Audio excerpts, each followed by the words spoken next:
بسم اللہ الرحمن الرحیم۔ حدیث نمبر 317، حدیث نمبر 317، کس جگہ پر نماز ادا کرنا جائز ہے؟ بکریوں کے باڑے اور اونٹوں کے بارے میں کیا حکم ہے؟ جی ہاں، حضرت ابو ہریرہ رضی اللہ تعالیٰ عنہ بیان کرتے ہیں، نبی اکرم صلی اللہ علیہ وآلہ وسلم نے ارشاد فرمایا، بکریوں کے بارے میں نماز ادا کر لو، لیکن اونٹوں کے بارے میں نماز ادا نہ کرو۔ جی ہاں، یہ حدیث امام ترمذی فرماتے ہیں یہ حسن حدیث ہے اور حسن صحیح ہے، اور 318 نمبر ہے جس میں یہ بات ہے۔ حضرت انس بن مالک رضی اللہ تعالیٰ عنہ بیان کرتے ہیں، نبی اکرم صلی اللہ علیہ وسلم بکریوں کے بارے میں نماز ادا کر لیتے تھے، یہ بھی حدیث صحیح ہے۔ حضرات گرامی قدر، وہ مقامات جہاں نماز ادا کرنا ممنوع ہے، تو امام ترمذی رحمۃ اللہ علیہ نے اس باب کے تحت ایک حدیث تخریج کی ہے جس میں بکریوں کے بارے میں نماز ادا کرنے کو جائز اور اونٹوں کے بارے میں نماز ادا کرنے کو ناجائز قرار دیا ہے۔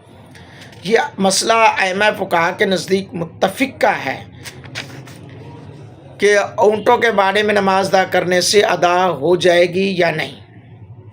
اس بارے میں ائمہ فقہ کے مابین اختلاف ہے، یعنی کہ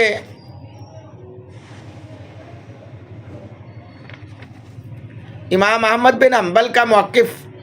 نماز نہیں ہوگی بلکہ پڑھی ہوئی نماز واجب الاعادہ ہوگی، انہوں نے اسی حدیث کے باب کی حدیث سے استدلال کیا ہے جس میں اونٹوں کے بارے میں نماز ادا کرنے سے منع فرمایا۔ امام اعظم ابو حنیفہ، امام مالک، امام شافعی رحمۃ اللہ علیہ کے نزدیک نماز ہو جائے گی۔ انہوں نے حضرت امام احمد بن حنبل کی دلیل کا جواب یہ دیا ہے کہ اس روایت میں عارضی مصلحت و حکمت کی بنا پر نماز سے منع کیا گیا ہے۔ علاوہ ازیں اونٹ ایک شرارتی جانور ہے جس پر کسی بھی وقت بھوت سوار ہو سکتا ہے، لہٰذا ان کے بارے میں نمازی کو حضوری حاصل نہیں ہو سکتی، یعنی کہ خطرہ لاحق ہے۔ مزید یہ کہ اونٹوں کے بارے میں کھڈے ہوتے ہیں اور بدبو تیز ہوتی ہے، اس کے برعکس بکریاں شریف جانور ہیں، ان کے بارے میں کھڈے نہیں ہوتے اور ان کے بارے کی بدبو زیادہ تیز نہیں ہوتی۔ ایک وجہ یہ بھی ہے کہ اونٹ کے گوشت میں بدبو ہوتی ہے، چکناٹ بھی، اسی لیے اس کا گوشت کھانے کے بعد وضو صغیر یعنی ہاتھ منہ دھونے کی تاکید کی گئی ہے، جبکہ بکری کے گوشت میں بدبو ہوتی ہے اور نہ چکناٹ ہوتی ہے۔ جی ہاں، تو بہرکیف یہ آپ کے سامنے ہے، فقہاء کرام کا اپنی اپنی جگہ پہ رائے ہے اور ان کی رائے کے ساتھ اب جو مسئلہ ہے وہ سامنے آیا ہے۔ میں چونکہ یہ چاہتا ہوں میرا چینل آپ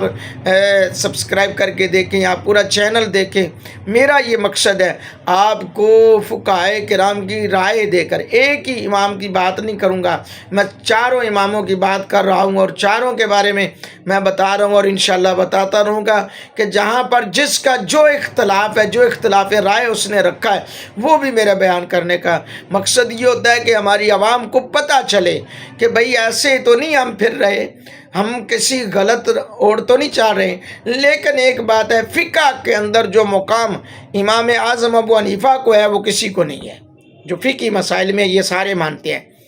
اللہ تعالیٰ ہم سب کو نبی رحمت صلی اللہ علیہ وسلم کی احادیث پہ عمل کی توفیق عطا فرمائے، آمین۔